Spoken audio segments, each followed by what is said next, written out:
Quand j'ai hérité d'une ferme, j'ai trouvé une lettre de mon grand-père dans les papiers. Dis à ta femme que la ferme est hypothéquée et qu'elle ne vaut rien. Je n'y croyais pas, mais j'ai quand même suivi ce conseil.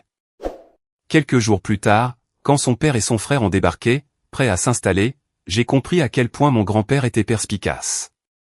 Avant de continuer, abonnez-vous à la chaîne, et dites-nous dans les commentaires depuis quelle ville vous nous regardez.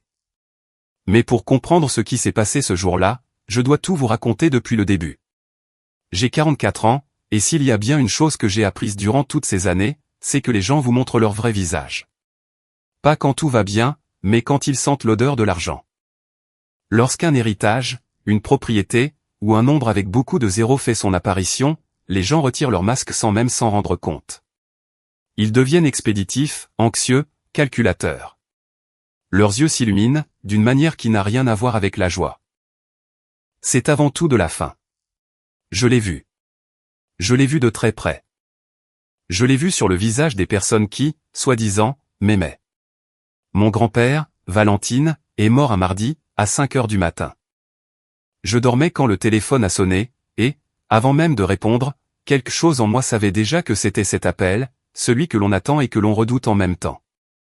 Je me suis levé lentement, je suis allé à la salle de bain, et je me suis regardé dans le miroir un instant avant de décrocher, comme si j'avais besoin de voir mon propre visage une dernière fois, avant que mon monde ne bascule. Valentine avait 81 ans. Il avait vécu plus longtemps que ce qu'aucun médecin n'avait prédit, avec une volonté qui semblait tout droit sortie d'un autre siècle.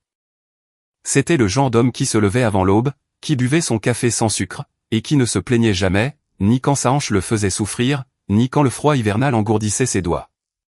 C'était le genre d'homme qui n'existe plus de nos jours. Pour moi, il était bien plus qu'un grand-père. Il était le seul véritable refuge que j'ai eu durant mon enfance. Mes parents se sont séparés quand j'avais 6 ans. Ce qui a suivi fut un mélange de maisons prêtées, de disputes d'adultes que je n'étais pas censé entendre, et d'un sentiment permanent de n'être à ma place nulle part. Valentine était le seul endroit où je ne dérangeais pas. Dans sa ferme, sur ses 42 hectares de terre verdoyante qui sentaient l'herbe mouillée et le café frais, j'étais quelqu'un. J'étais son petit-fils. J'y étais le bienvenu. Je n'ai jamais oublié cela. C'est pourquoi, lorsque le notaire m'a appelé, 3 jours après l'enterrement, pour m'annoncer qu'il y avait quelque chose à mon nom, j'ai ressenti une boule dans la gorge. Ce n'était pas de la joie. C'était de la gratitude, une gratitude si immense qu'elle en devenait douloureuse. Le bureau du notaire était une petite pièce qui sentait le vieux papier, avec une fenêtre qui laissait entrer plus de froid que de lumière. Je me suis assis face à lui, et il a poussé un dossier marron vers moi. Il m'a expliqué calmement que mon grand-père me léguait la ferme. La propriété tout entière, la maison principale, les granges, le puits, le chemin pavé, et les 42 hectares. Selon l'évaluation officielle qu'il tenait entre les mains, la valeur marchande s'élevait à 320 000 euros. Je n'ai rien dit.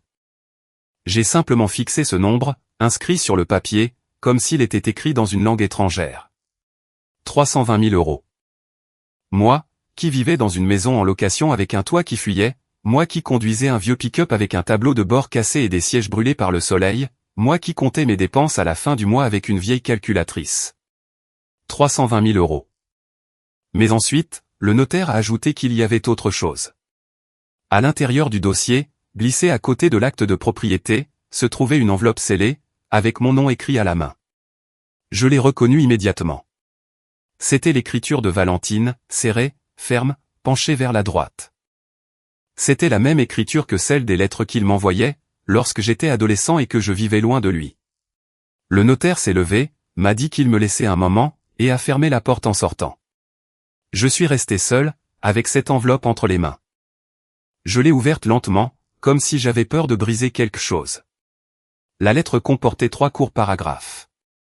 Je l'ai lu une première fois, puis je l'ai relu, car je n'arrivais pas à croire ce qui y était écrit. Et, dans le 3e paragraphe, avec cette écriture ferme qui ne tremblait jamais, même dans les pires moments, mon grand-père m'avait écrit une chose qui m'a glacé le sang, et qui, en même temps, a ravivé une flamme éteinte en moi depuis des années. Il disait, dis à ta femme que la ferme est hypothéquée, qu'elle ne vaut rien. Ne donne pas plus d'explications. Contente-toi d'attendre, et observe attentivement. Ce qui se passera ensuite t'apprendra tout ce que tu as besoin de savoir. Fais-moi confiance, une dernière fois. J'ai refermé le papier. J'ai regardé le mur et, pour la première fois depuis sa mort, j'ai eu l'impression que mon grand-père continuait de me parler. Je suis sorti de l'étude du notaire, le dossier sous le bras, et l'enveloppe pliée dans la poche de ma chemise, tout près de mon cœur, comme si c'était un objet que je risquais de perdre en le lâchant. Dehors, le soleil tapait fort. Les gens marchaient d'un pas pressé sur le trottoir, et les voitures faisaient du bruit. Tout était comme d'habitude.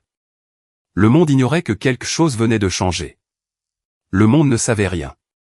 Je me suis assis dans mon pick-up, sans démarrer le moteur. J'ai posé mes mains sur le volant, et j'ai fixé le pare-brise pendant un long moment. Je ne pensais à rien de précis, je ressentais simplement le poids de ce qui venait de se produire. 320 000 €. Une ferme, une lettre, et une instruction que je ne comprenais pas, mais que, au fond de mes tripes, je savais devoir suivre. Le problème, c'était Selena.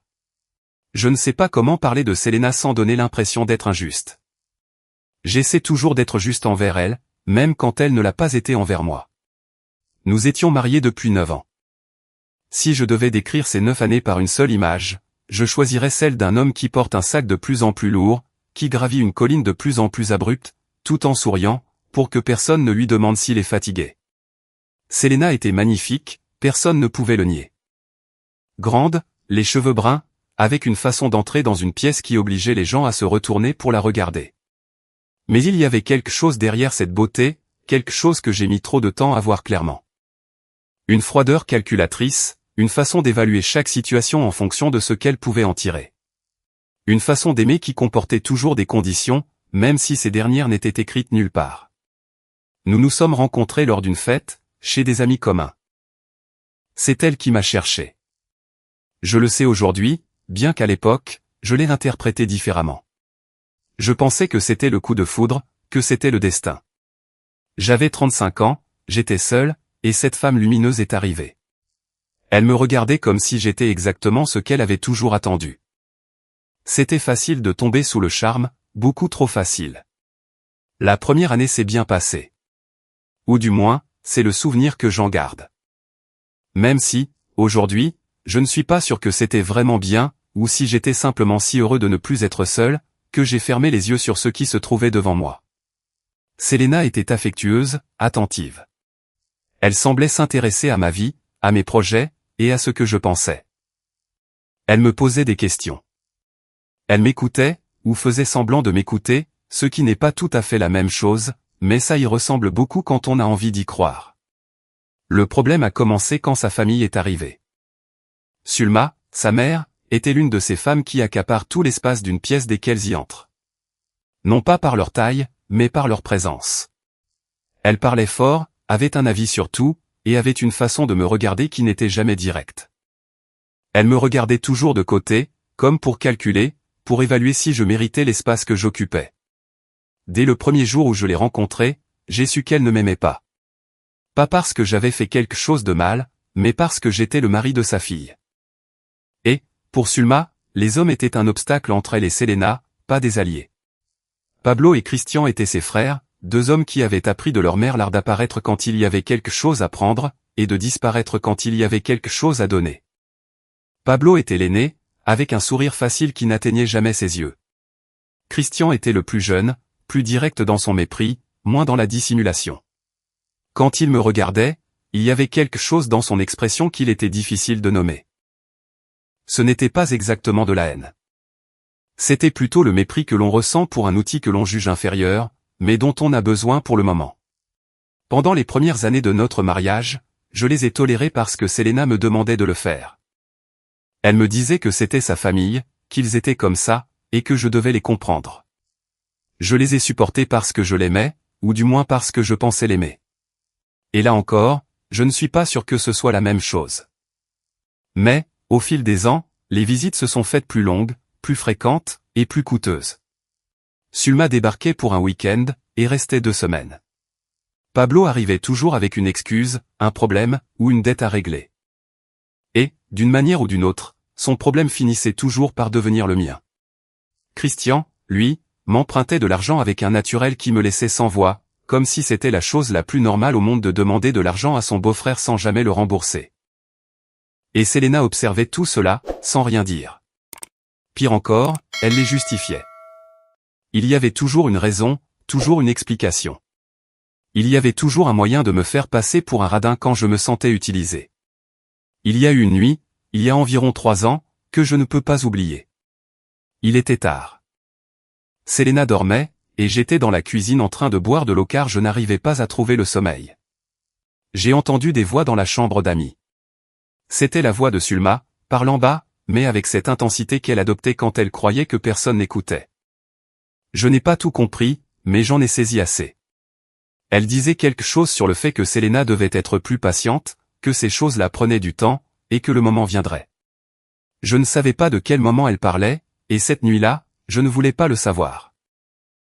Maintenant, je sais. Cette nuit-là, je suis retourné me coucher, et j'ai fait semblant de dormir quand Selena a bougé à côté de moi. J'ai fixé le plafond dans le noir, en me disant que j'étais paranoïaque, que je m'inventais des histoires. Je me disais que c'était injuste de soupçonner ma propre femme sans preuve concrète. Je me suis convaincu que Sulma n'était qu'une femme difficile, et non une femme dangereuse. Je me suis persuadé que Pablo et Christian étaient juste irresponsables, et non calculateurs. Je me suis convaincu de beaucoup de choses qu'il m'arrangeait de croire, pour pouvoir continuer à dormir. Et c'est ainsi que les années ont passé, dans ce mélange d'amour usé et de doute qui ne prenait jamais vraiment forme. Avec cette sensation que quelque chose n'allait pas, mais sans savoir exactement quoi, ni comment le nommer. Jusqu'à la mort de Valentine. Jusqu'à ce que je trouve la lettre, jusqu'à ce que je m'assoie dans ce pick-up avec l'enveloppe dans ma poche. C'est à ce moment-là que j'ai compris que mon grand-père, depuis un endroit que je ne pouvais pas voir, me donnait le seul outil dont j'avais besoin pour voir clairement ce qui se trouvait devant moi depuis 9 ans. Ce soir-là, je suis rentré à la maison, et Selena était dans la cuisine. Elle m'a demandé comment s'était passé le rendez-vous chez le notaire, avec cette voix qu'elle prenait pour paraître désintéressée, alors qu'elle l'était énormément. Je me suis assis à table, je l'ai regardé, j'ai pris une grande inspiration, et je lui ai dit ce que mon grand-père m'avait demandé de dire. Je lui ai dit que la ferme était hypothéquée, qu'elle était couverte de dettes, que celle-ci engloutissait tout, et que la propriété ne valait pratiquement rien. Ce qui s'est passé sur son visage à ce moment précis, ce petit mouvement presque imperceptible, cet éclair qui a traversé ses yeux avant qu'elle ne recompose son expression. Cela a suffi à confirmer tout ce que mon grand-père savait avant moi. Il a fallu exactement 3 secondes à Selena pour retrouver son sang-froid. Je le sais, parce que je les ai comptés. 1, 2, 3. Et pendant ces 3 secondes, j'ai vu quelque chose que je n'avais pas vu en 9 ans de mariage, ou que j'avais refusé de reconnaître. J'ai vu le calcul. J'ai vu l'instant exact où son esprit a traité l'information, l'a évaluée, l'a pesée, et a décidé quelle était la meilleure réponse pour protéger ce qu'elle cherchait à protéger.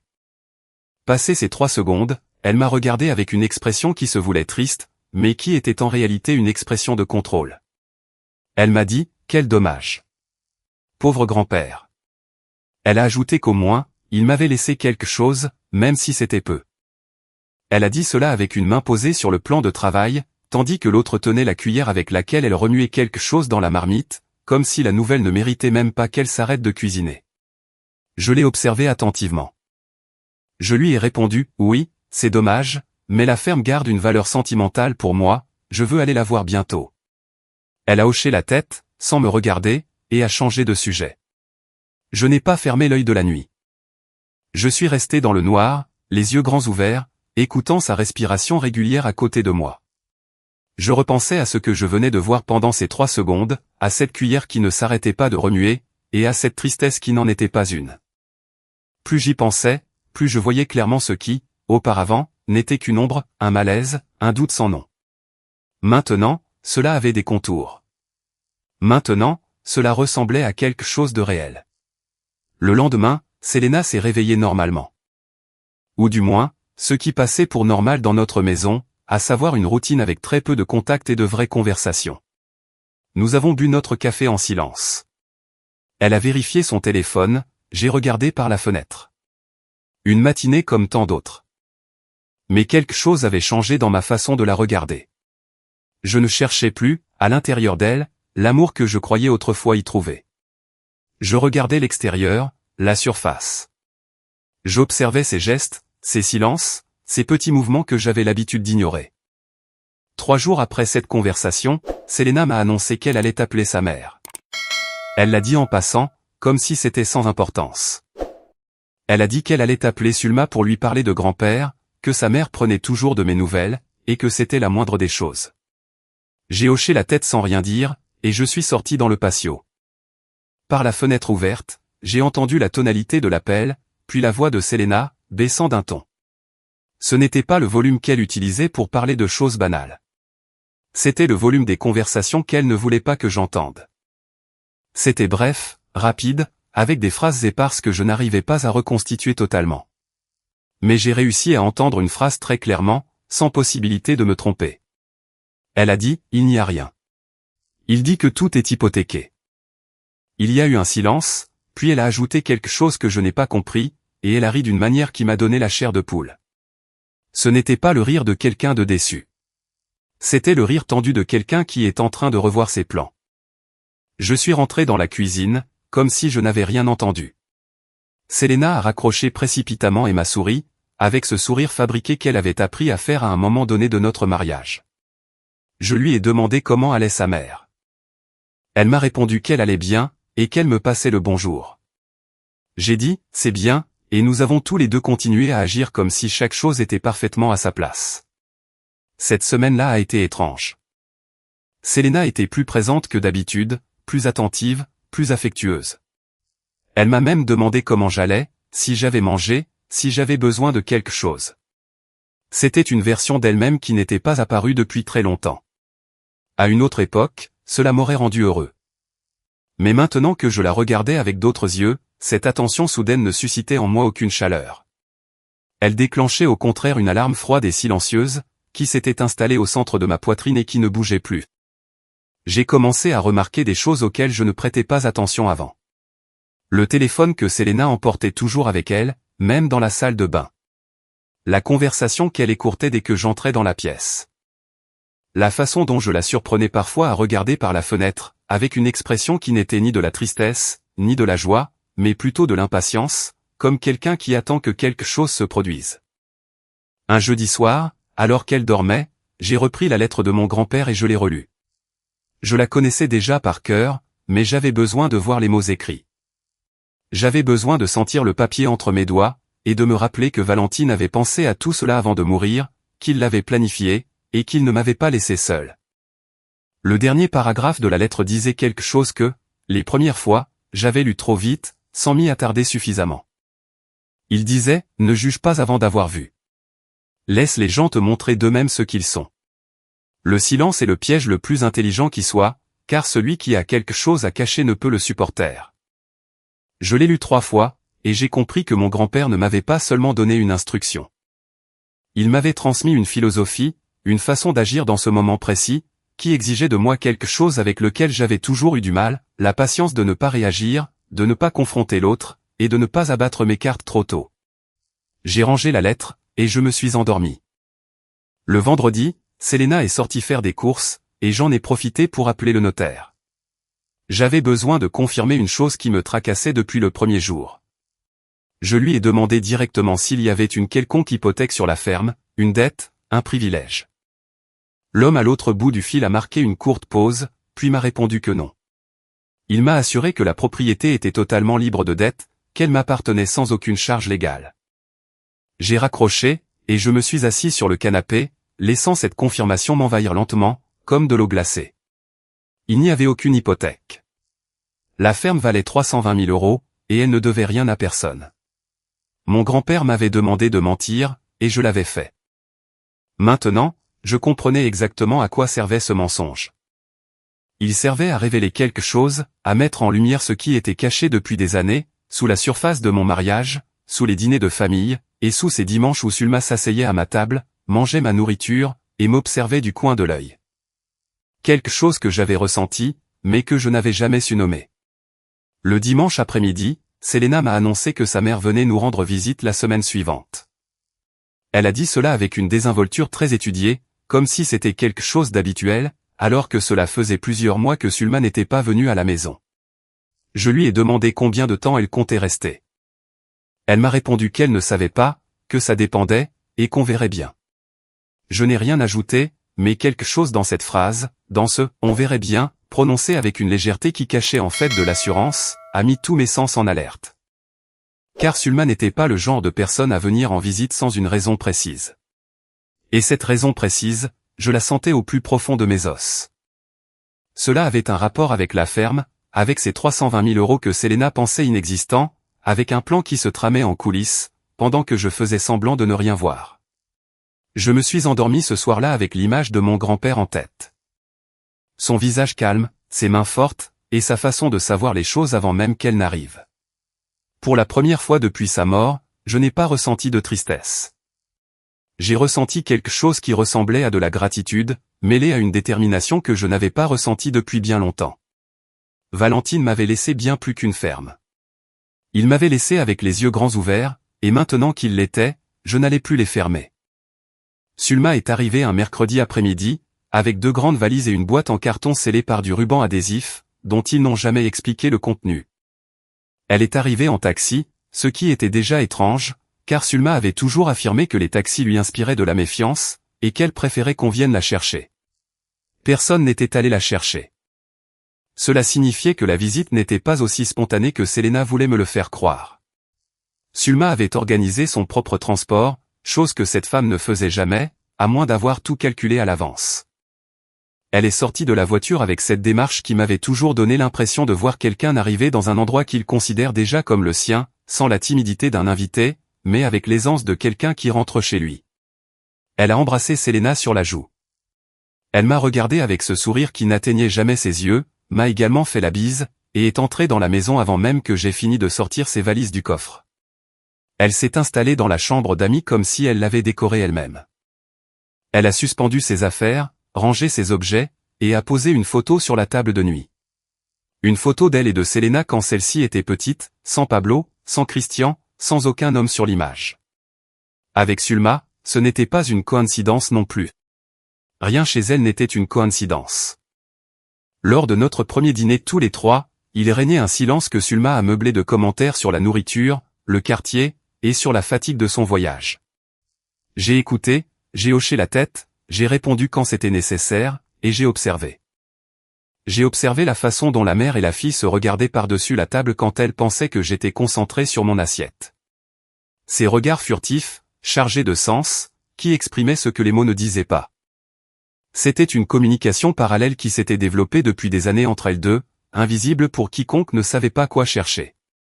Mais maintenant, je cherchais. Le lendemain, je me suis levé tôt, avant elles deux. J'ai bu mon café seul dans la cuisine, en regardant le patio. Je pensais à la ferme. Je n'y étais toujours pas allé depuis que le notaire m'avait remis les papiers. Quelque chose en moi repoussait ce moment, comme si j'avais d'abord besoin de régler ce qui se passait sous mon propre toit, avant d'aller poser le pied sur cette terre qui était désormais la mienne.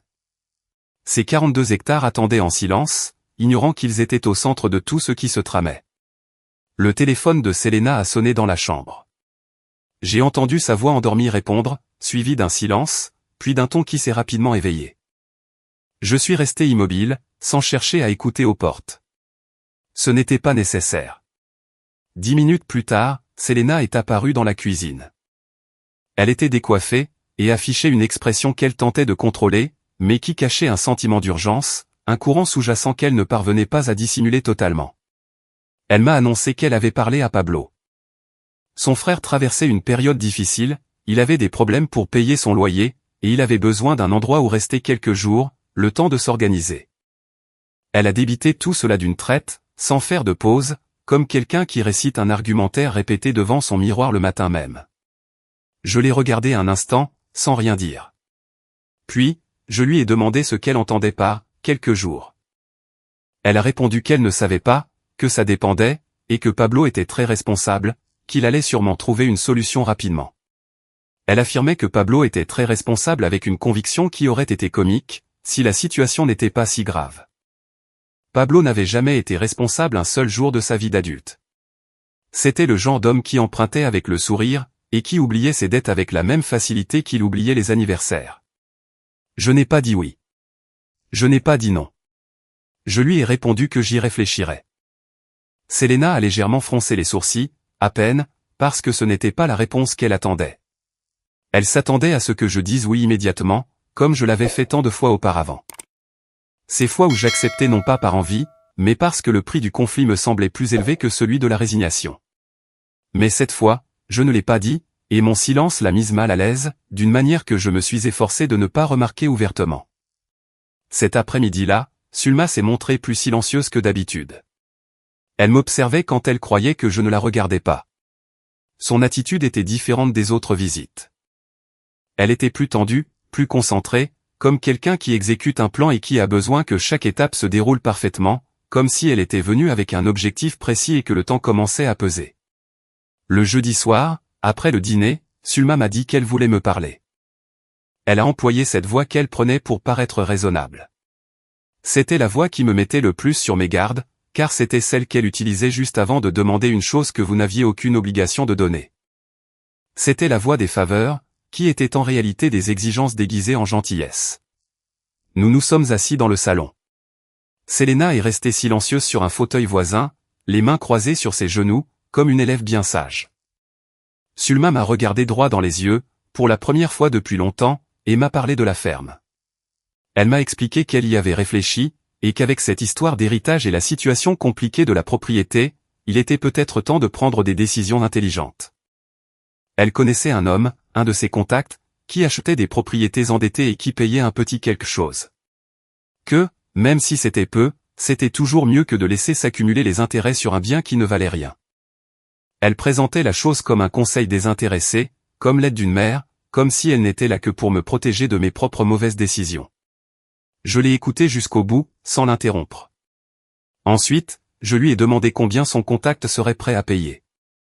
Sulma a répondu que ça tournerait peut-être autour de 30 000 €, que c'était ce à quoi on pouvait s'attendre vu l'état de la propriété, et que c'était mieux que rien. Elle a dit cela avec un calme que j'ai trouvé obscène. Parce que 30 000 € pour une ferme qui en valait 320 000, ce n'était pas un prix. C'était un vol. Un vol commis avec le sourire, d'une voix douce, assise dans mon propre fauteuil, en buvant le café que j'avais payé. 30 000 € pour une propriété de 320 000 €. Un de ses contacts, un acheteur déjà identifié, un discours préparé des semaines à l'avance. Et Selena, assise à côté d'elle, dans un silence absolu, sans dire un mot, sans me défendre, sans rien remettre en question. Elle regardait simplement ses mains sur ses genoux, comme si ce qui se passait ne la concernait pas, alors qu'elle en était au centre. J'ai continué à fixer Sulma, avec un calme qui m'a moi-même surpris. À l'intérieur, quelque chose avait bougé, quelque chose d'imposant et de lourd, qui était resté enfoui au fond de moi pendant longtemps. Mais à l'extérieur, je ne laissais rien paraître. Je lui ai dit que j'allais y réfléchir, que c'était une décision importante et que j'avais besoin de temps. Sulma a hoché la tête, affichant ce sourire qu'elle réservait au moment où elle pensait avoir gagné, et m'a répondu que bien sûr, il n'y avait pas d'urgence, qu'elle était là pour m'aider si j'avais besoin de quoi que ce soit. M'aider. Ce mot a résonné dans ma tête toute la nuit. Je me suis couché tard, alors qu'elles dormaient toutes les deux depuis des heures, et que la maison était plongée dans un silence absolu. J'ai marché lentement dans le couloir. Je suis passé devant la chambre d'amis où dormait Sulma, entourée de ses grandes valises et de sa mystérieuse boîte en carton. Quelque chose dans cette scène a déclenché un déclic dans mon esprit. Ces valises n'étaient pas faites pour une simple visite. Elles étaient trop grandes. C'était le genre de valise qu'on prend quand on ne sait pas exactement quand on va rentrer, ou quand on n'a tout simplement pas l'intention de rentrer. Je n'ai pas dormi cette nuit-là. Je pensais à ces valises. À Pablo qui avait besoin d'un logement. À Christian, qui finirait sûrement par débarquer avec une excuse différente, mais avec le même objectif. À Sulma et son contact acheteur. À Selena, et à son silence parfait. Un silence qui ne me semblait plus être de la passivité, mais de la complicité. Je suis allé jusqu'au tiroir où je rangeais les papiers importants, et j'ai sorti la lettre de mon grand-père. Je l'ai relue dans le noir, à la lumière de la lampe torche de mon téléphone, même si je n'en avais plus besoin. Je la connaissais par cœur. Je l'ai lue parce que je voulais sentir sa présence. Je voulais que Valentine sache, d'où qu'il soit, que j'avais vu ce qu'il voulait que je voie. Que ça en valait la peine, que ça n'avait pas été en vain. Le dernier paragraphe disait, « Quand tu auras tout compris, ne réagis pas tout de suite. Celui qui réagit le premier perd son avantage.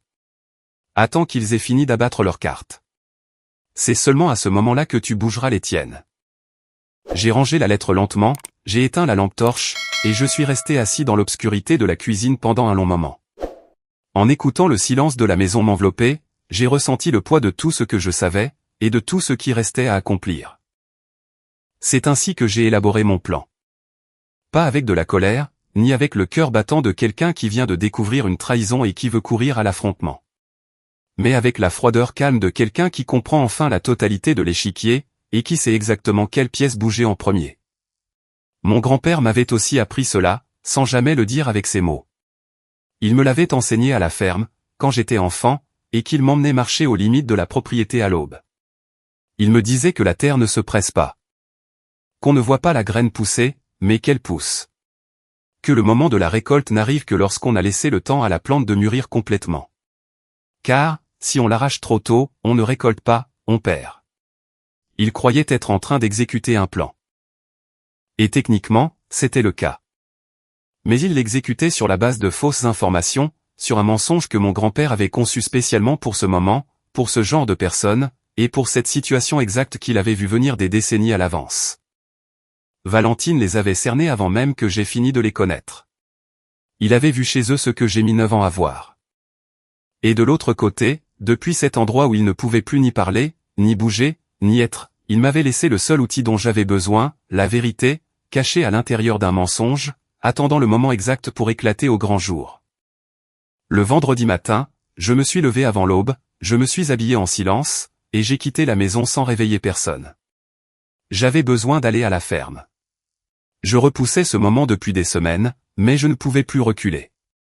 J'avais besoin de fouler cette terre, de voir cette maison, de respirer cet air qui me rappelait mon enfance, avant que toutes les pièces de ma vie ne finissent de bouger.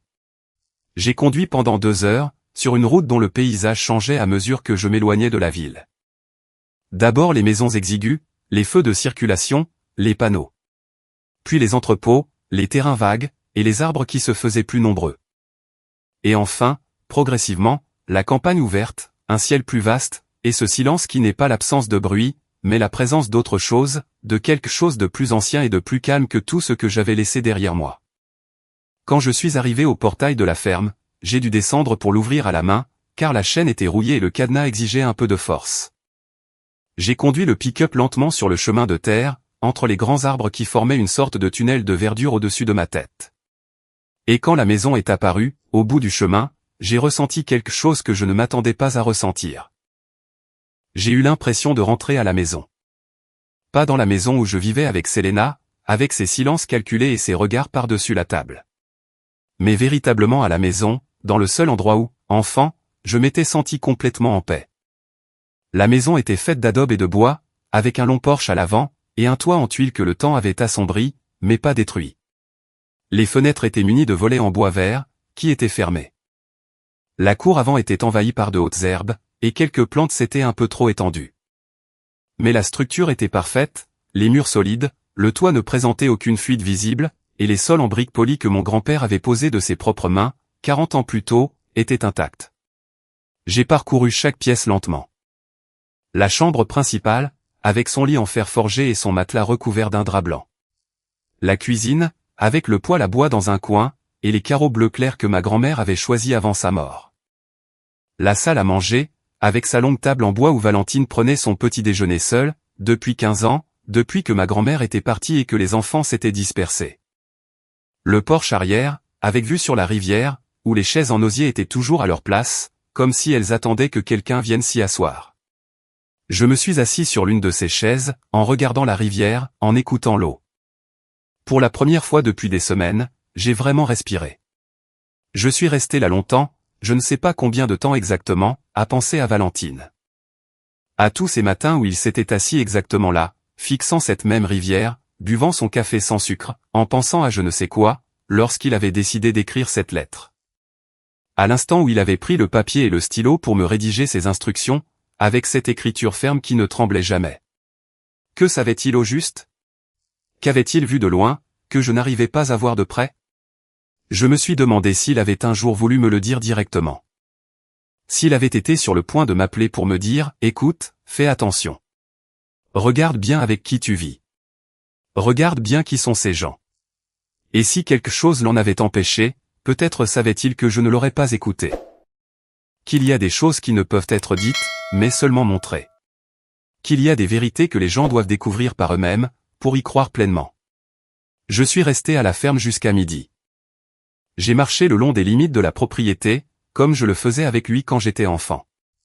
Suivant la clôture des 4 côtés, marchant sur l'herbe humide, observant les granges, le puits, et le petit bosquet d'arbres fruitiers dans la zone nord. Tout était en meilleur état que ce à quoi je m'attendais. On aurait dit un endroit entretenu avec amour pendant des décennies, et ce soin se reflétait dans chaque détail. 320 000 €, c'était sous-estimé.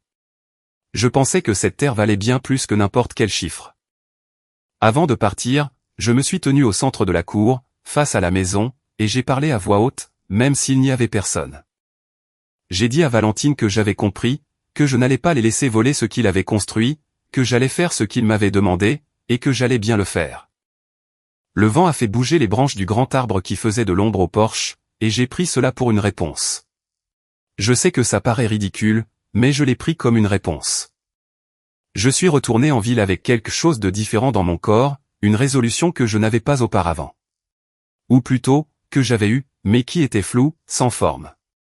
Maintenant, elle avait une forme. Maintenant, je savais exactement ce que je devais faire, et dans quel ordre. La première chose, c'était l'information. J'avais besoin de savoir exactement à quoi j'avais affaire, avant de bouger la moindre pièce. C'est pourquoi, ce même après-midi, pendant que Selena et Sulma regardaient la télévision dans le salon, je me trouvais dans la chambre, la porte fermée, au téléphone avec une avocate. C'était une personne que je connaissais depuis des années, sérieuse, discrète. Elle m'a écouté en silence pendant que je lui expliquais la situation. Je lui ai demandé ce qu'il advenait légalement d'un bien hérité au sein d'un mariage, si Selena avait des droits sur la ferme, et si, en cas de divorce, la propriété devait être divisée. L'avocate m'a expliqué les choses lentement. Elle m'a dit que cela dépendait de la façon dont le testament était rédigé et des lois en vigueur, mais qu'en règle générale, un héritage reçu pendant le mariage pouvait être protégé s'il était géré correctement. Qu'il y avait des moyens de mettre la propriété à l'abri, qu'il fallait agir avec prudence et prendre son temps, mais qu'il y avait des voies légales claires. J'ai raccroché le téléphone, la tête pleine de nouvelles informations. Je me suis assis sur le bord du lit pour tout assimiler. Il y avait des voies. C'était ça l'important.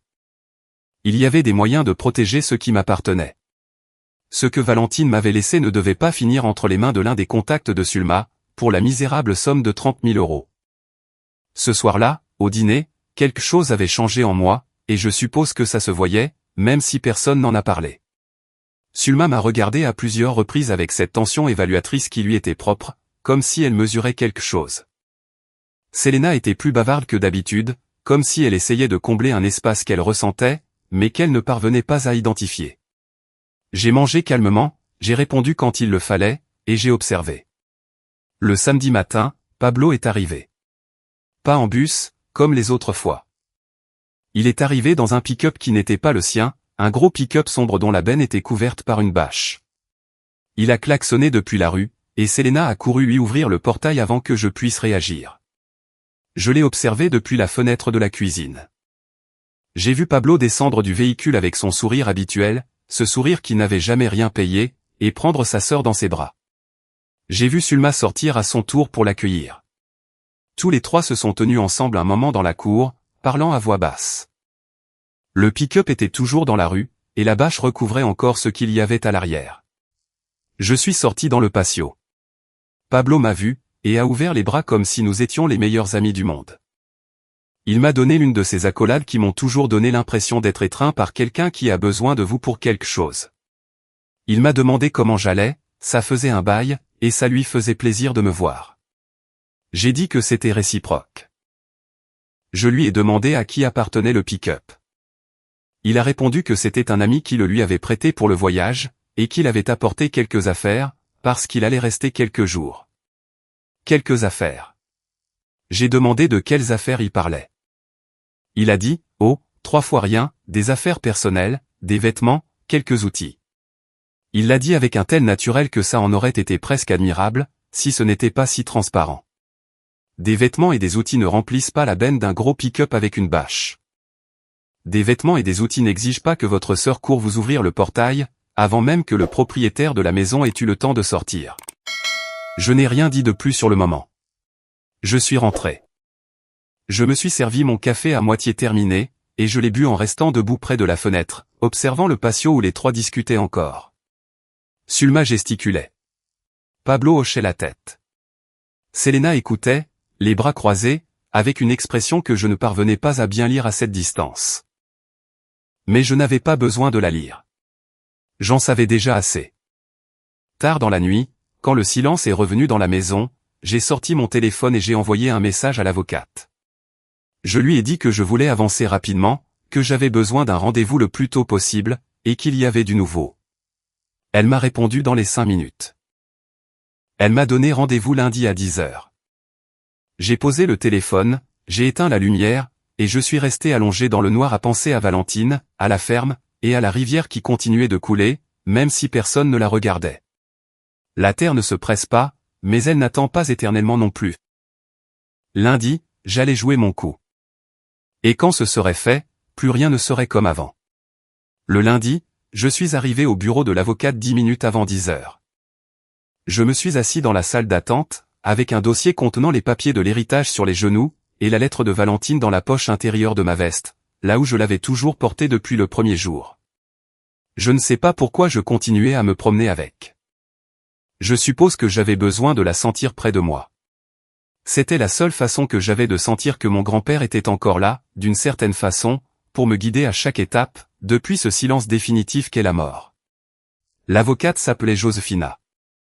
Une femme d'environ 55 ans, avec des cheveux gris courts, des lunettes rectangulaires, des manières directes, et une façon d'écouter qui vous donnait l'impression que rien de ce que vous pourriez lui dire ne la surprendrait.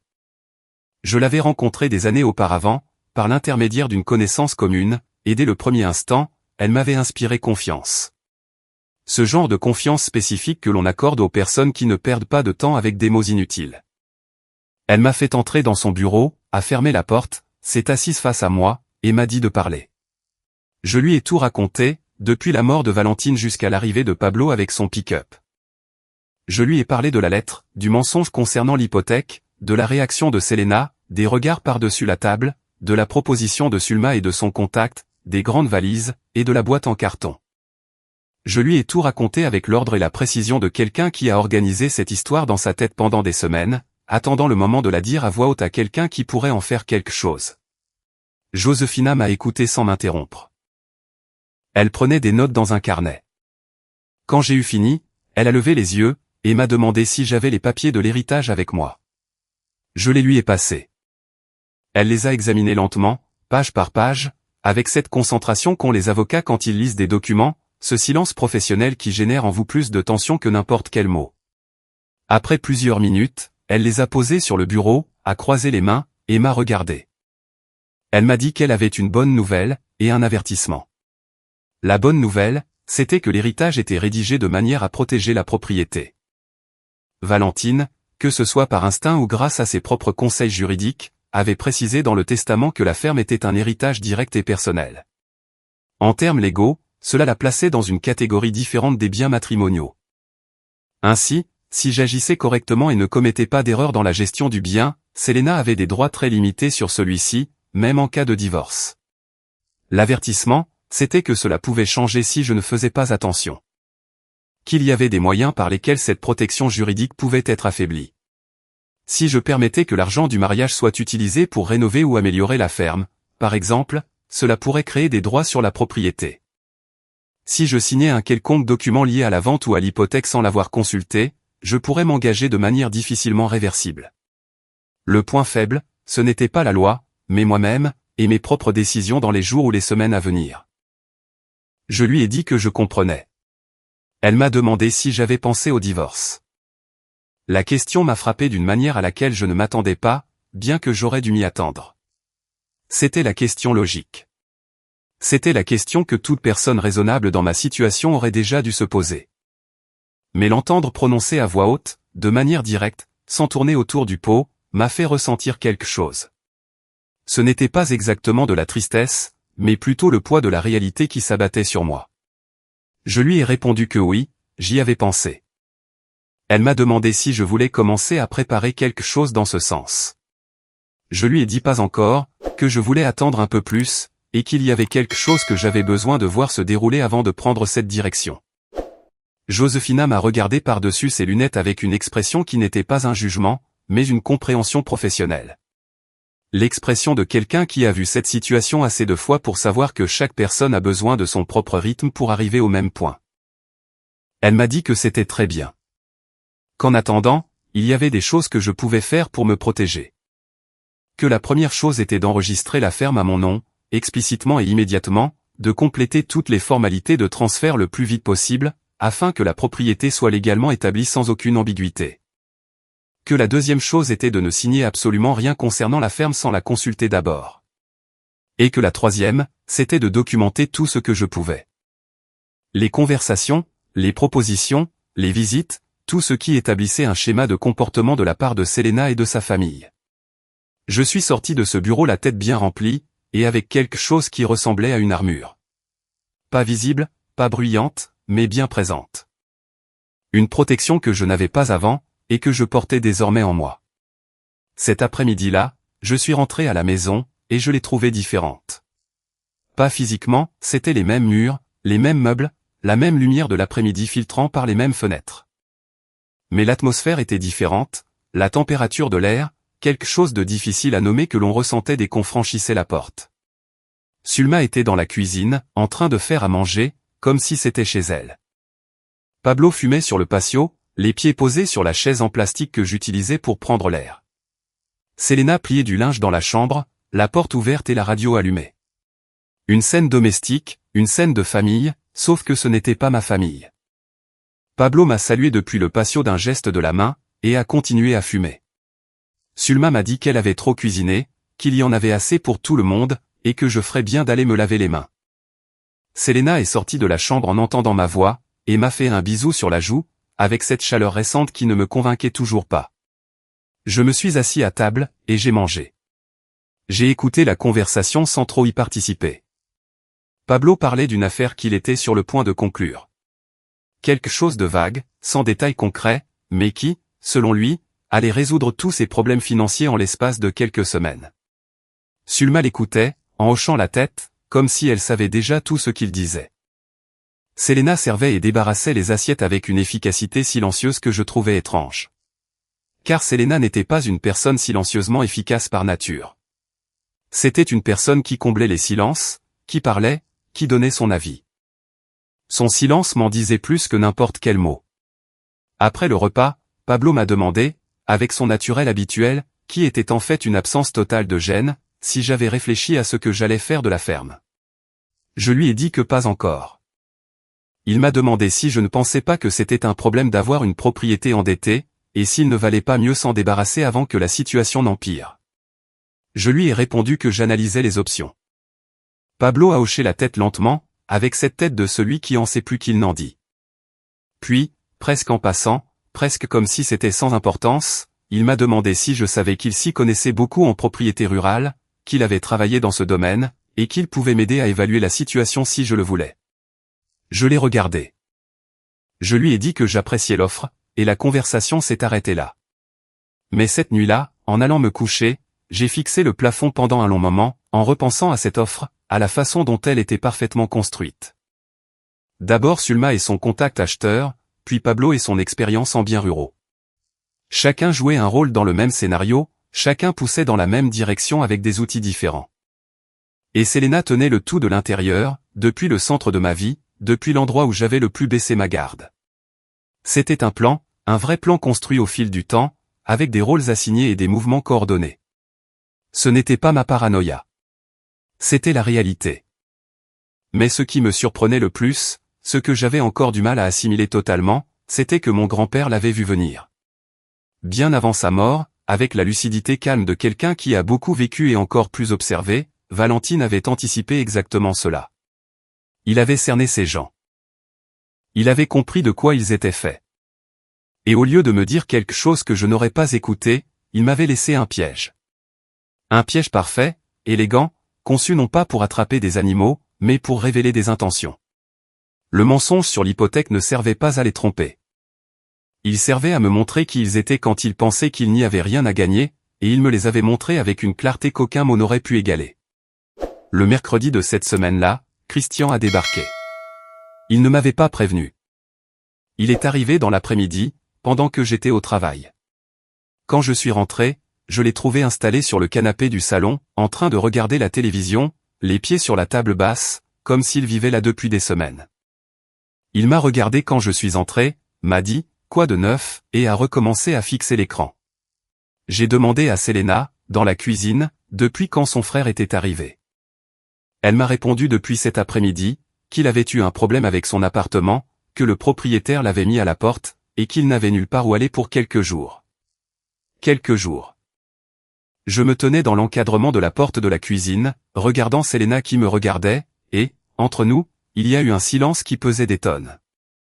Car nous savions tous les deux que, quelques jours, n'étaient jamais quelques jours, nous savions tous les deux que je le savais, et nous avons tous les deux continué à faire comme si rien de tout cela n'était vrai. J'ai dit, très bien, et je suis allé dans ma chambre. J'ai fermé la porte, je me suis assis sur le bord du lit, et j'ai compris que le moment que mon grand-père m'avait demandé d'attendre était arrivé. Toutes les pièces étaient désormais sur l'échiquier. Maintenant, Sulma, Pablo, Christian, et Selena, tous les quatre dans ma maison, se mouvaient avec l'assurance de ceux qui croient que l'issue est déjà décidée. Mais l'issue n'était pas décidée. J'ai sorti mon téléphone et j'ai envoyé un message à Joséphina. Je lui ai dit qu'il fallait accélérer la paperasse pour la ferme, que je voulais que tout soit enregistré à mon nom avant la fin de la semaine. Elle m'a répondu en quelques minutes. Elle m'a dit qu'elle pourrait avoir ça prêt pour vendredi. J'ai rangé mon téléphone. J'ai pris une grande inspiration. Vendredi, la ferme serait totalement, irrévocablement, et légalement à moi. Et après vendredi, tout ce que Sulma, Pablo, Christian, et Selena pensaient qu'il allait arriver n'arriverait jamais. Le vendredi, je suis arrivé tôt au bureau. Avant même que Joséphina n'ouvre, j'étais déjà assis sur les marches de l'entrée, un dossier entre les mains, avec un café dans un gobelet en plastique que j'avais acheté au kiosque du coin. Il faisait froid ce matin-là, un froid humide qui s'insinuait par le col de ma veste. Mais je ne le sentais pas trop. J'avais quelque chose en moi qui générait sa propre chaleur. Quelque chose comme la concentration totale de celui qui sait que ce qu'il s'apprête à faire est sans retour. Joséphina est arrivée à 9h15. Elle m'a vu sur les marches, a ouvert la porte sans un mot, et m'a fait signe d'entrer d'un hochement de tête. C'est ce que j'aimais chez elle. Elle ne perdait pas de temps avec des questions inutiles. Elle comprenait quand une personne avait besoin d'agir, et quand elle avait besoin de parler. Nous nous sommes assis. Nous avons passé en revue les papiers, un par un. Elle m'a expliqué chaque document avant que je ne signe, avec cette patience professionnelle qui n'était pas de la condescendance, mais du respect. Elle m'a détaillé la portée de chaque clause, les effets juridiques de chaque signature, ce qui était protégé, et ce qui restait en zone grise. J'ai écouté avec une attention totale, posant des questions quand quelque chose n'était pas clair, prenant des notes dans la marge d'une feuille que j'avais apportée pour l'occasion. J'ai signé tout ce qu'il y avait à signer. Quand le dernier document a été tamponné et daté, Joséphina a rassemblé le dossier, l'a noué avec un ruban, et me l'a tendu par-dessus le bureau à deux mains, comme si c'était quelque chose de précieux, ce qui était le cas. Elle m'a dit que la ferme était enregistrée à mon nom de manière complète et irrévocable. Qu'aucune dette matrimoniale ne pouvait l'affecter. Qu'elle était protégée dans le cadre légal actuel, tant que je ne commettais pas les erreurs qu'elle m'avait signalées lors de notre précédente réunion. Je lui ai assuré que je ne les ferais pas.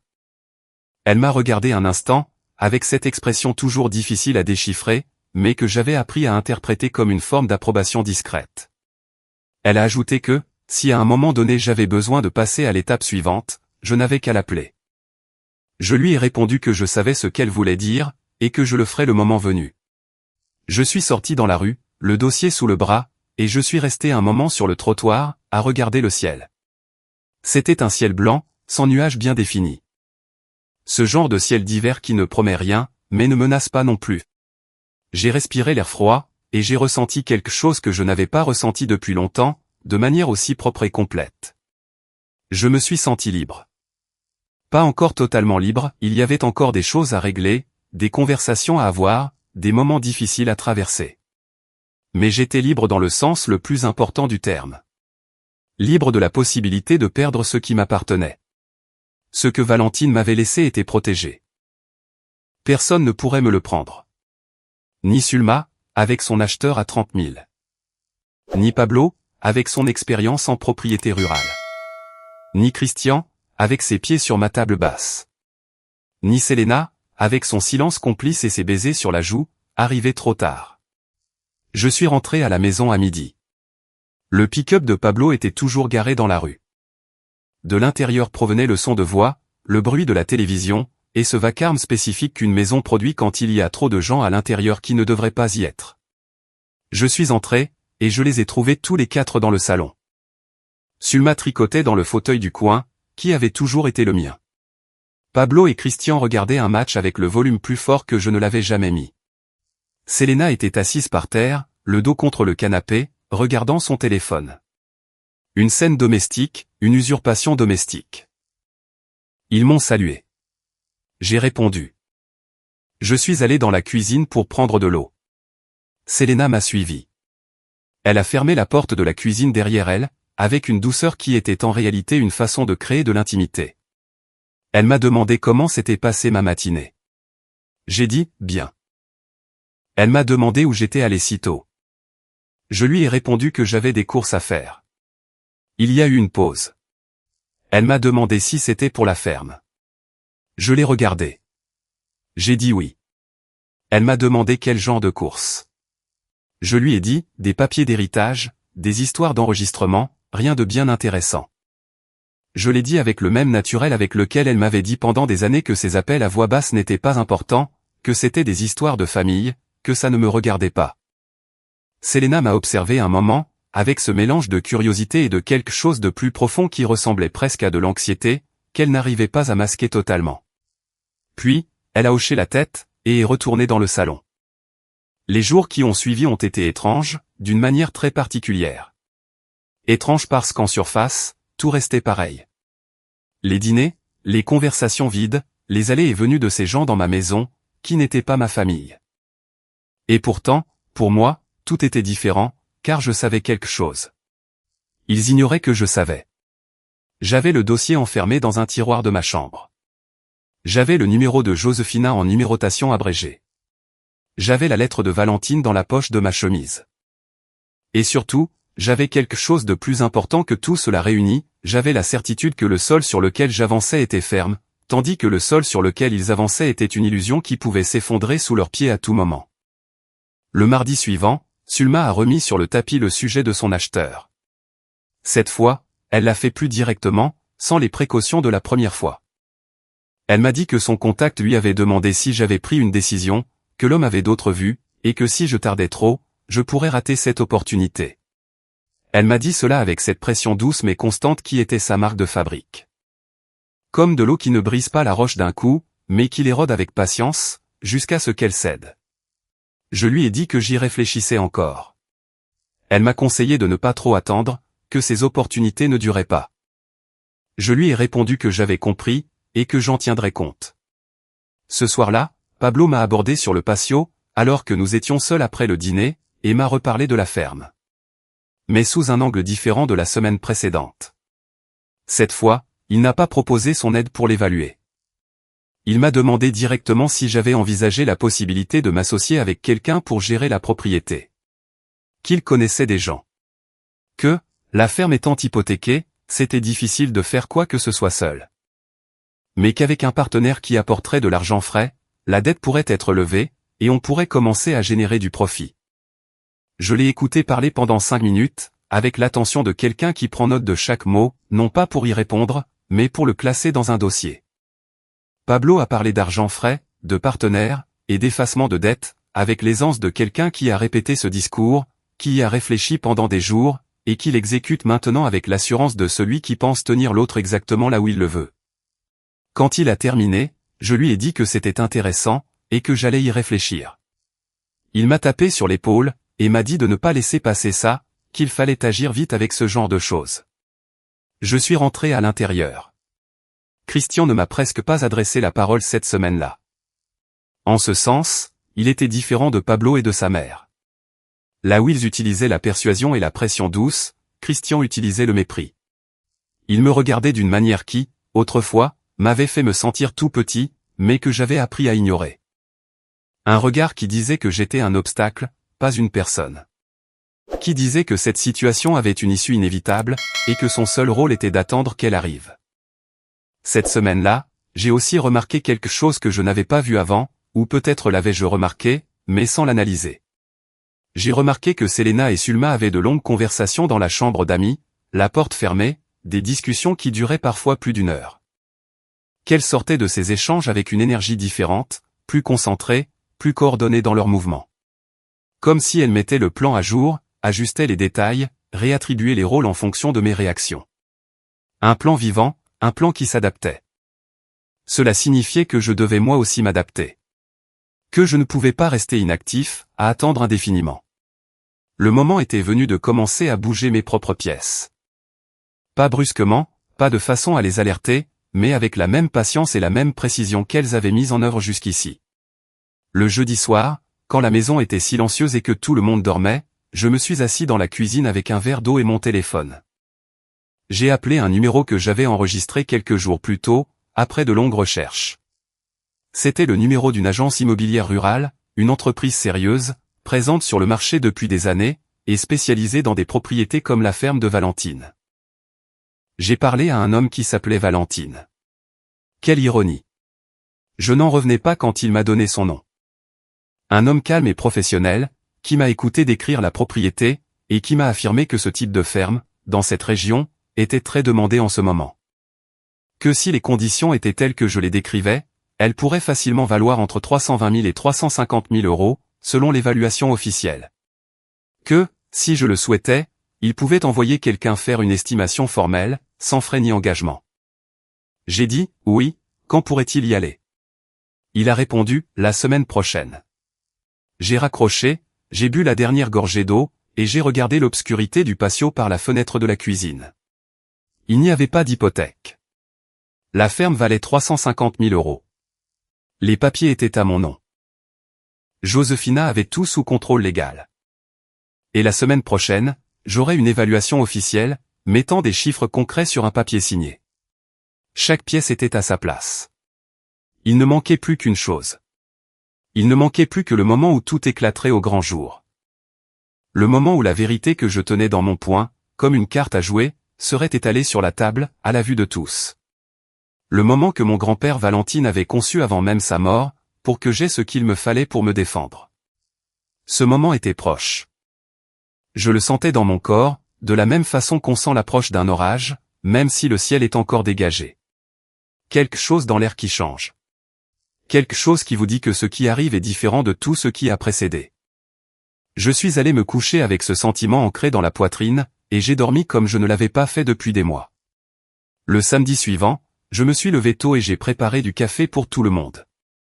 Non pas par gentillesse, mais parce que je voulais être bien réveillé, et présent, quand ce que je savais inévitable se produirait.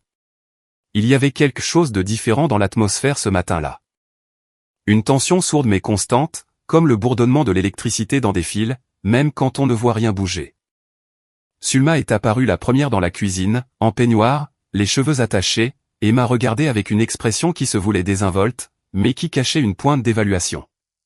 Elle a dit bonjour. J'ai dit bonjour. Elle a demandé si j'avais bien dormi. J'ai dit oui. Elle s'est servie du café, et s'est tenue près de la fenêtre en regardant le patio, avec cette façon bien à elle d'occuper l'espace, comme si ça lui appartenait. Pablo est arrivé ensuite, puis Christian. Enfin Selena, qui était d'habitude la dernière à se lever. Mais ce matin-là, elle est venue dans la cuisine plus tôt que je ne l'espérais, les cheveux attachés à la va-vite, et avec une expression qui n'était pas encore tout à fait formée. Elle m'a embrassé sur la joue. Je lui ai rendu son baiser. Nous nous sommes regardés une seconde de plus que d'habitude, et nous avons tous les deux détourné les yeux en même temps. Le petit déjeuner fut calme, du moins en surface. Du pain, du café, la radio qui diffusait les informations en fond sonore. Une conversation légère sur le temps, sur quelque chose que Christian avait vu à la télé la veille, sur rien du tout. Mais sous ce calme apparent, je sentais le mouvement. Je le sentais dans les regards qu'ils échangeaient par-dessus leur tasse, dans les silences qui duraient une seconde de trop, dans la façon dont Sulma patientait avec cette attente qui était en réalité une impatience très bien maîtrisée. Après le petit déjeuner, je suis allé dans ma chambre chercher le dossier. Je l'ai sorti du tiroir fermé à clé, je l'ai posé sur le lit, et je l'ai ouvert. J'ai examiné chaque document une dernière fois. L'enregistrement de la ferme à mon nom. L'évaluation officielle que l'agence immobilière avait achevée cette semaine-là, 348 000 €, signée et tamponnée. Les papiers originaux du notaire, la lettre de Valentine. Tout était en ordre, tout était à sa place, tout était prêt. J'ai pris le dossier sous le bras, et je suis retourné dans le salon. Ils y étaient tous les quatre. Sulma dans son fauteuil habituel. Pablo et Christian sur le canapé. Selena, debout près de la fenêtre, son téléphone à la main, même si elle ne le regardait pas. Une formation presque parfaite, comme s'ils avaient pris inconsciemment les positions qui leur revenaient pour la scène qui allait se jouer. Je me suis assis dans le fauteuil restant, face à eux tous. J'ai posé le dossier sur mes genoux, et pendant un moment, je n'ai rien dit.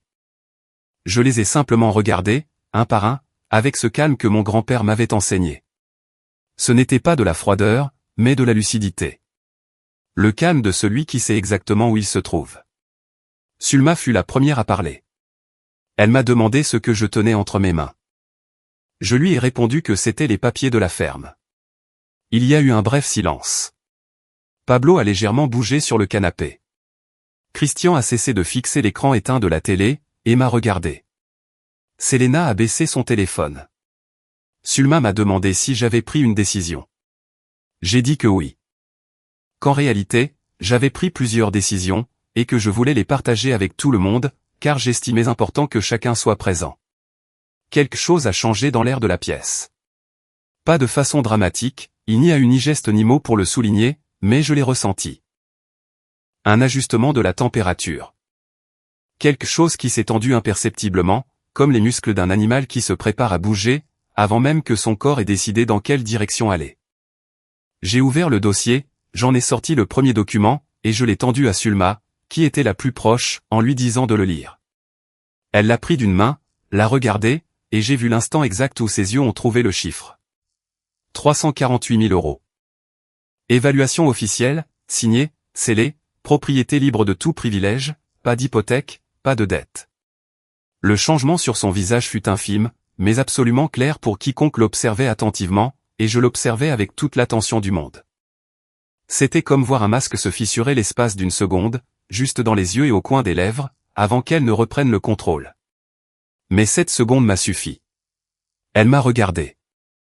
Je lui ai dit qu'il n'y avait aucune hypothèque, qu'il n'y en avait jamais eu, que la ferme valait 348 000 €, qu'elle était totalement libre de dettes, et enregistrée à mon nom depuis exactement 2 semaines. Le silence qui s'en est suivi fut de ceux qui occupent un espace physique, de ceux que l'on ressent dans la poitrine. Pablo a regardé sa mère. Christian m'a regardé. Selena, toujours debout près de la fenêtre, ne regardait personne. Ses yeux étaient fixés sur un point imaginaire au sol, avec l'expression la plus difficile à lire de toutes, un mélange de trop d'émotions à la fois. Sulma fut la première à se reprendre, comme je m'y attendais. Sulma se reprenait toujours la première. Elle m'a dit qu'elle ne comprenait pas. Comment était-ce possible? Que je lui avais moi-même affirmé que la ferme était hypothéquée. J'ai répondu que oui, je l'avais dit. Et que je l'avais dit parce que mon grand-père me l'avait demandé, dans une lettre qu'il avait laissée avec l'acte de propriété. Que Valentine m'avait demandé de dire exactement cela, d'attendre, et d'observer. Et que c'était ce que j'avais fait. Pablo a essayé de dire quelque chose. Il a commencé une phrase qu'il n'a pas terminée, la laissant suspendue en l'air, et il m'a fixé avec une expression mêlant l'inconfort à quelque chose qui ressemblait dangereusement à de la honte, bien que Pablo ne fût pas homme à avoir honte facilement. Christian s'est levé du canapé, a fait un pas en avant, et m'a demandé, avec sa voix directe et sans filtre, à quoi je jouais. Ce que tout cela signifiait, et que si je les accusais de quoi que ce soit, je ferais mieux de le leur dire en face. Je les regardais. Je leur ai dit que je ne les accusais de rien, que je les informais simplement de la situation réelle de la propriété, parce qu'il me semblait important que tout le monde ait les bonnes informations. Christian a soutenu mon regard un instant, puis s'est rassis. Mais il l'a fait d'une manière différente, avec moins de poids, moins de certitude. J'ai sorti le deuxième document du dossier. C'était l'enregistrement légal de la propriété à mon nom. Je l'ai tendu à Selena, qui était toujours près de la fenêtre. Elle l'a pris lentement, comme si le papier était brûlant, et l'a lu sans un mot.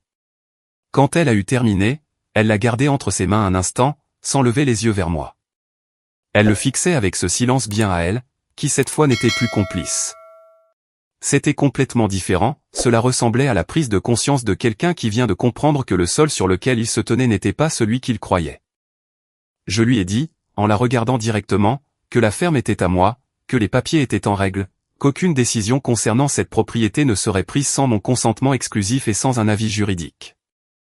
Et que toute proposition d'achat, d'association, ou de toute autre nature qui était sur la table, était annulée. Selena a levé les yeux du papier et m'a regardé. Et dans ce regard, j'ai vu quelque chose que je n'avais jamais vu aussi clairement en 9 ans de mariage. J'ai vu le moment où la version de moi qu'elle s'était construite dans sa tête, cette version d'un homme qui cède, qui supporte, qui sourit, qui hoche la tête et qui ne pose pas de questions difficiles. C'est brisé. J'ai vu le moment où cette image a volé en éclats. Et ce qu'il en restait, c'était moi. Le vrai moi. Celui que mon grand-père avait vu depuis toujours, même s'il m'avait fallu du temps pour le trouver.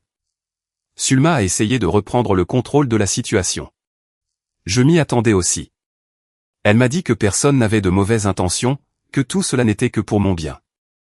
Qu'elle voulait juste m'aider à ne pas me retrouver avec une propriété qui allait me causer des ennuis, que le contact acheteur était une personne sérieuse et fiable, et que si elle avait su que la situation était différente, elle aurait agi autrement. Je l'ai écoutée jusqu'à la fin, sans l'interrompre. Ensuite, je lui ai dit que je comprenais, qu'il n'y avait aucun problème, et que j'appréciais son inquiétude. Je l'ai dit avec un calme si parfait que, pendant un instant, je crois que cela l'a plus déstabilisé que si je lui avais hurlé dessus. Car ce n'était pas dans le scénario. Je ne réagissais pas comme devrait le faire une personne qui vient de découvrir ce que j'avais découvert, d'après son expérience de ce genre de situation. Pablo a tenté de dire que les malentendus arrivaient à tout le monde, qu'il ne fallait pas s'attarder là-dessus, et que la famille restait la famille. Il a dit ça avec son sourire, qui était plus un mécanisme de défense qu'une véritable expression. Christian n'a rien dit. Il fixait le sol, avec une tension dans la mâchoire qui en disait plus long que des mots. Et Selena tenait toujours le document à 2 mains, me regardant avec une expression que je ne pouvais plus classer dans aucune des catégories que j'avais utilisées pendant 9 ans pour la comprendre. C'était une expression nouvelle. C'était le visage de quelqu'un qui doit tout recalculer à partir de zéro.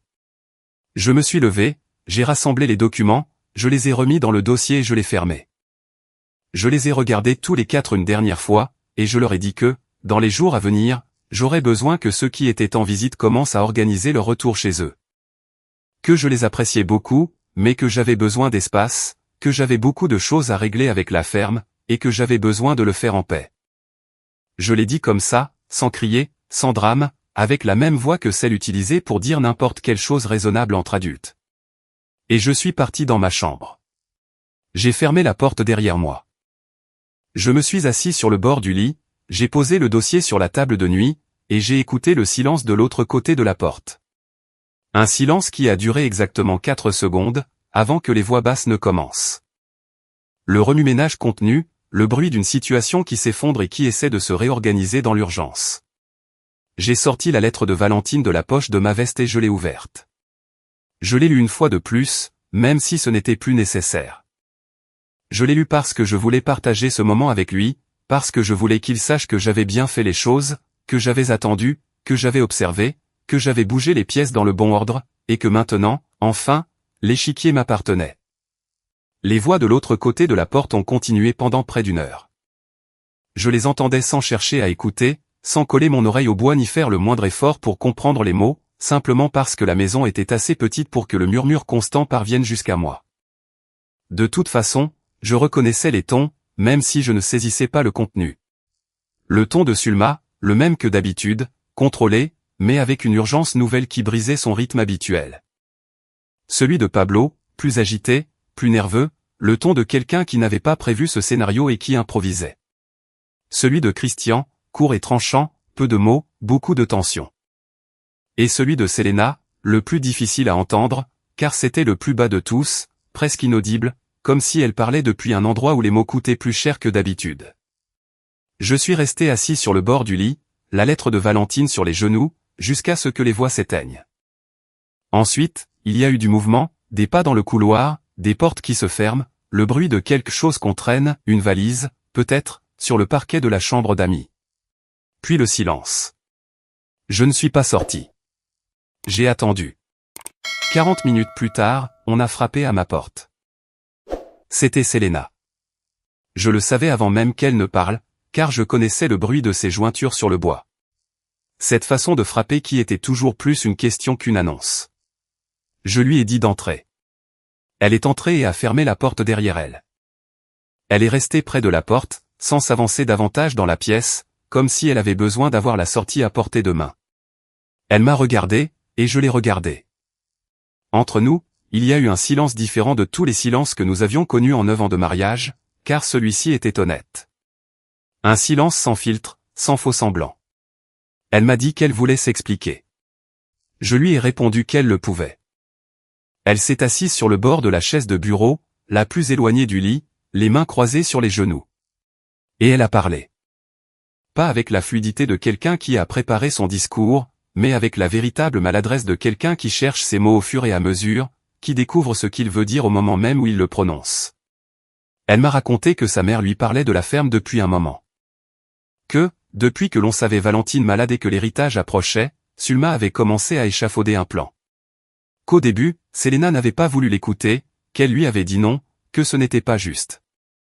Mais que Sulma était Sulma, et que quand cette femme avait une idée en tête, il était impossible de la faire reculer. Que petit à petit, avec patience, avec des arguments, avec cette pression constante que seule une mère peut exercer sur une fille qu'elle connaît depuis toujours et à qui elle ne s'est pas fixé de limite, elle l'avait convaincue que c'était la chose la plus raisonnable à faire. Que la ferme était une opportunité, que je ne savais pas gérer ce type de propriété, qu'avec l'argent de la vente nous pourrions tous les deux avoir une vie meilleure. Que Pablo et Christian avaient eux aussi besoin d'une chance, et que cela pouvait en être une pour eux. Elle m'a dit tout cela d'une traite, sans faire de pause, comme si elle avait besoin de tout expulser d'un coup, avant de manquer de souffle ou de courage. Quand elle a terminé, la pièce est retombée dans le silence. Je ne lui ai posé qu'une seule question. Je lui ai demandé si elle m'aimait. La question l'a prise par surprise. Ce n'était pas ce qu'elle s'attendait à entendre, après tout ce qu'elle venait de dire. Elle m'a regardé pendant un long moment sans répondre, avec cette nouvelle expression que j'avais vue sur son visage le matin même dans le salon. Cette expression de quelqu'un qui regarde une chose en face pour la première fois, et qui ne sait pas trop quoi faire de ce qu'il voit. Elle m'a répondu que oui, elle m'aimait. Je lui ai dit que je le pensais aussi, que je n'en doutais pas totalement. Mais qu'aimer quelqu'un et se servir de lui en même temps, c'était deux choses qui ne pouvaient pas coexister éternellement, sans que l'une finisse par détruire l'autre. Et que ce qui s'était passé ces dernières semaines m'avait prouvé laquelle des deux avait gagné dans notre histoire. Selena n'a pas répondu. Elle a baissé les yeux vers ses mains, et les a regardés comme si c'était quelque chose qu'elle ne reconnaissait pas vraiment. Je lui ai dit que j'avais besoin de temps. Que, pour le moment, je ne pouvais pas lui dire ce qui allait se passer entre nous, car très honnêtement, je ne le savais pas. Mais que ce dont j'étais absolument certain, c'était que tant qu'il n'y aurait pas de vérité entre nous, il ne pourrait rien y avoir d'autre.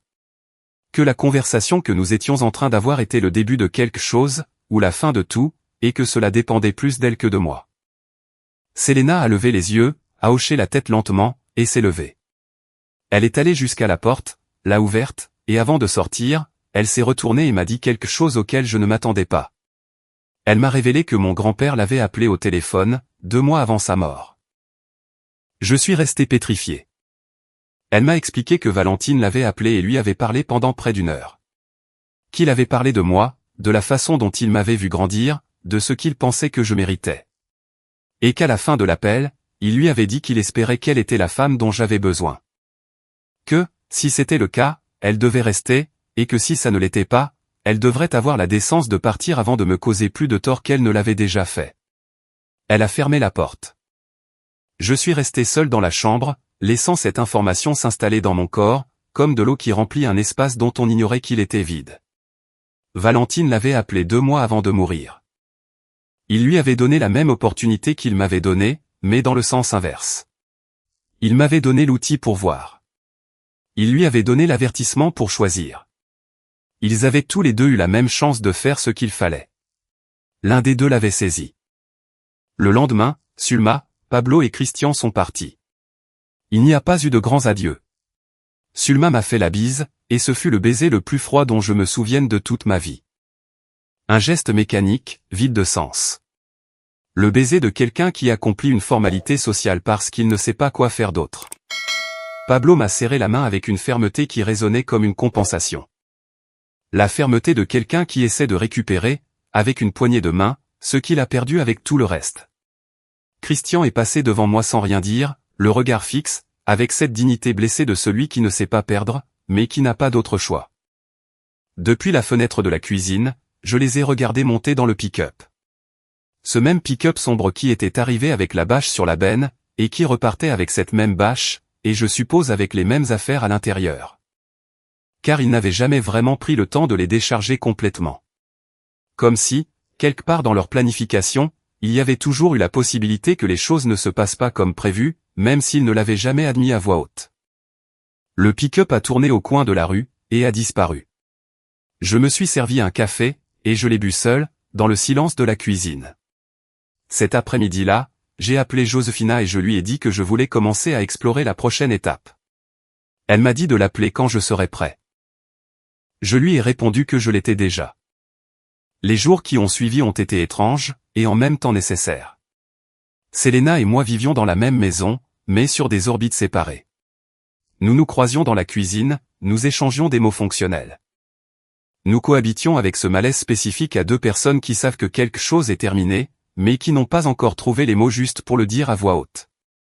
Il n'y a pas de dispute, pas de reproche. Il y a plutôt quelque chose qui s'apparente au deuil, ce silence particulier qu'ont les gens lorsqu'ils assimilent une perte qui n'a pas encore de nom.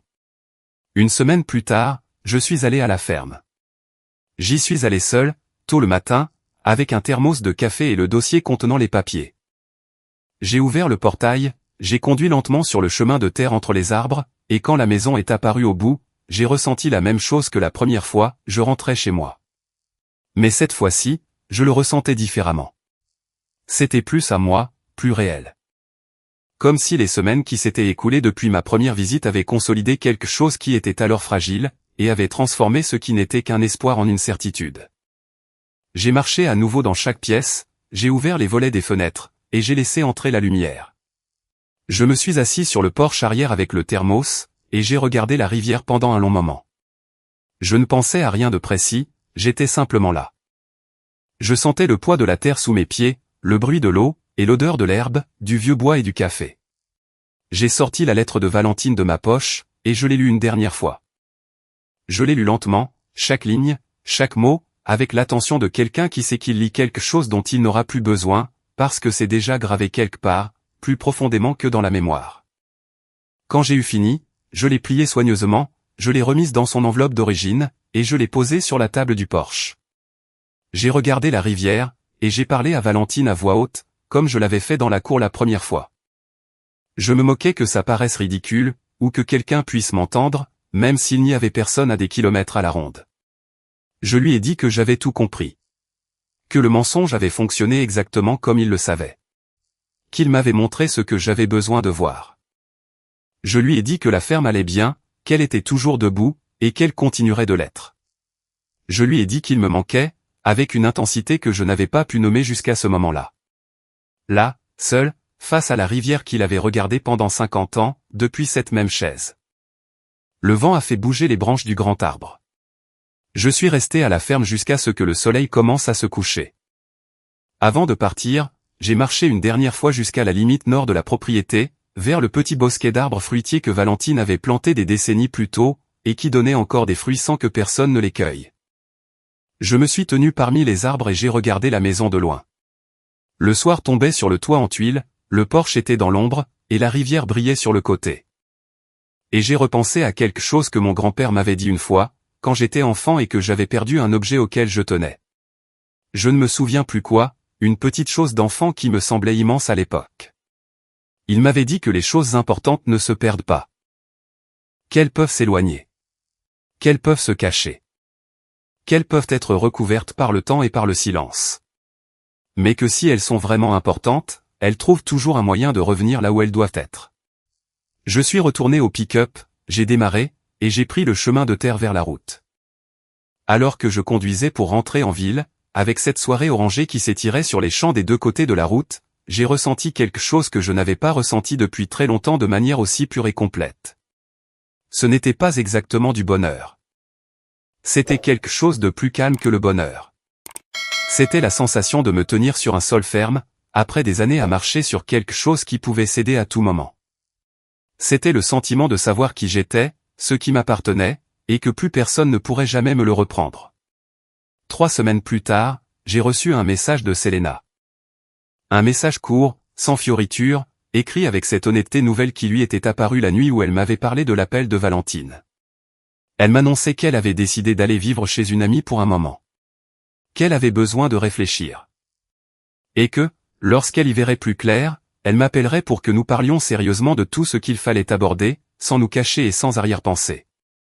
Je l'ai lu 2 fois. J'ai répondu par un seul mot, d'accord. Et je le pensais vraiment. Car ce que Valentine m'avait appris, ce que ces semaines m'avaient appris, c'est que la vérité finit toujours par arriver. Qu'elle peut prendre son temps. Qu'elle peut se déguiser en d'autres choses en cours de route. Mais elle finit toujours par arriver. Et quand elle le fait, la seule chose qu'il nous reste à faire, c'est de nous tenir debout pour la recevoir. J'étais debout sur une terre. Ma terre, la terre de Valentine, était toujours là, ferme, sans hypothèque, sans mensonge par-dessus. Juste la terre. Juste à moi.